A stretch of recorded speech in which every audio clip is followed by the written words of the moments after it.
Well, Craig Custance from The Athletic has a book out, The Franchise, The Business of Building Winning Teams. It's through Simon & Schuster. And Craig, welcome to the RP show today.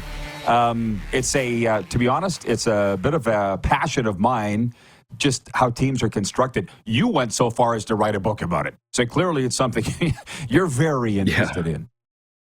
Yeah. First of all, man, I hate to preempt more wrestling talk. That was amazing, and we can dive into that. But I got to say, Rod, I think there's two things that fascinated me about this project. One, at The Athletic, I'm managing a staff now, and so it was an opportunity for me to tap into people that I've been dealing with for years in the hockey world to learn from them, and then kind of pass that knowledge on to others from kind of a leadership perspective. And then I just love, we do a ton of this at The Athletic: roster construction, how are teams built, how are teams put together, what does it take to win? And that's, I would say those are the two kind of combinations I was trying to get at with this book. Yeah, well, you hear it often. We've wondered it ourselves. You hear fans say it. How come some teams always win and some teams always lose? Yeah. You wrote a book on it. Would I be right in, saying it that way?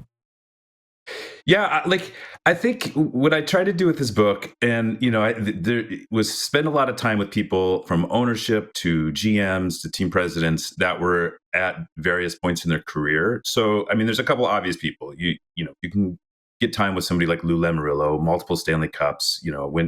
Spent time with him, went out, got a nice Italian dinner, and just really got him outside of the office, outside of the kind of the normal talking points, and dove into his team building and leadership. And there was some of that strategy, but also it was an opportunity to catch people at different points in their career. So, spent time with Kyle Dubas. One of the things I wanted to do, Rod, was get people in different situations that wasn't, behind a mic or in their office. And in Kyle's case, we went to a bookstore. He's this avid reader who's a kind of a lifelong learner, and just really, we walked through the aisles, and then we sat down and talked and really tried to dive into where he was in that moment in time with Toronto.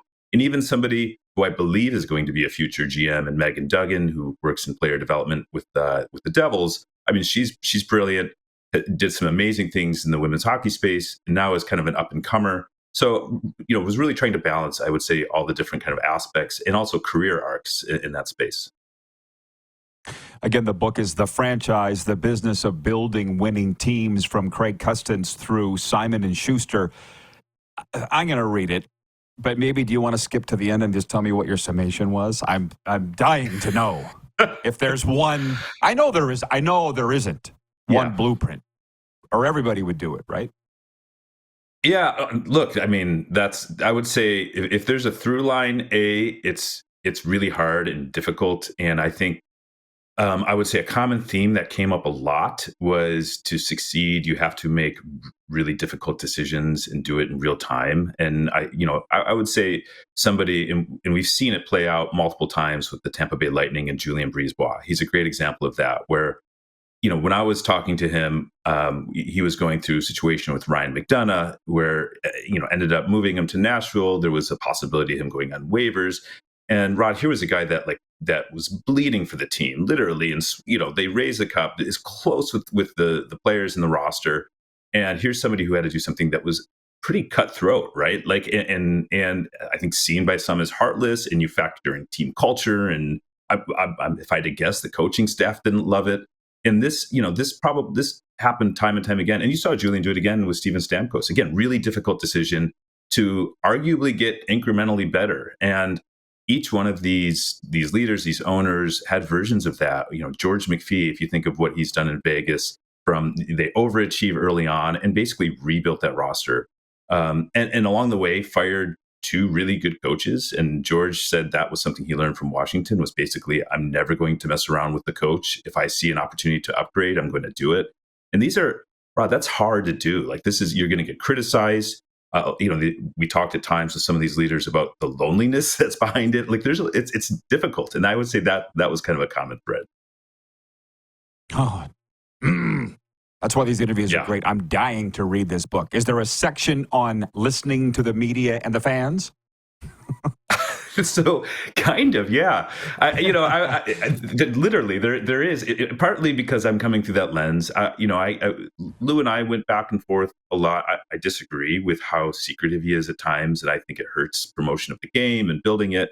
And obviously, Lou Lamoriello disagrees with that theory, and we went back and forth a little bit there. But I think where it really came to a head, Rod, was talking to Kyle Dubas. I caught him. It's kind of this case study in a moment of time that caught him after they had lost to Montreal in the bubble. And he was facing really difficult decisions about what to do with the core in Toronto. And he reached out to people in hockey. And that's what a lot of these leaders do. They tap in people inside and outside of the sport.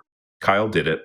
And he relayed this great conversation he had with Brian McClellan, who obviously won a Stanley Cup with the Washington Capitals as their GM, and just said, hey, there's a lot of similarities between what we're going through right now in Toronto, what you went through in Washington. How did you handle it?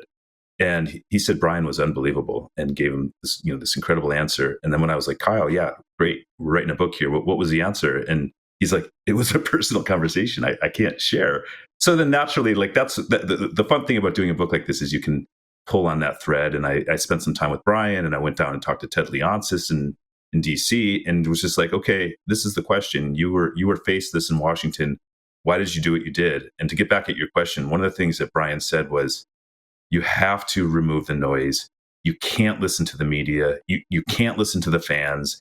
I mean, if you think of how many times they wanted, people to blow it up in Washington and trade Alex Ovechkin, trade whoever before they won a cup, that was the criticism you were hearing. And I would take it a step further.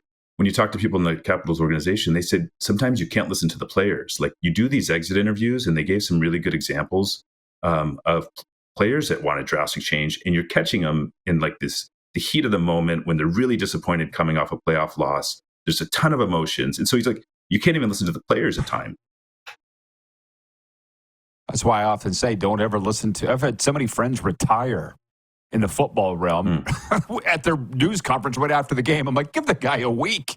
Give it a week. Well, I'm gonna watch a Stanley Cup banner go up tonight at American Bank Arena here in Sunrise, and Bill Zito could fill a book, but there's probably, I would hope, you talk about the pressure of the markets. 5 straight Stanley Cup finals have been waged in the state of Florida.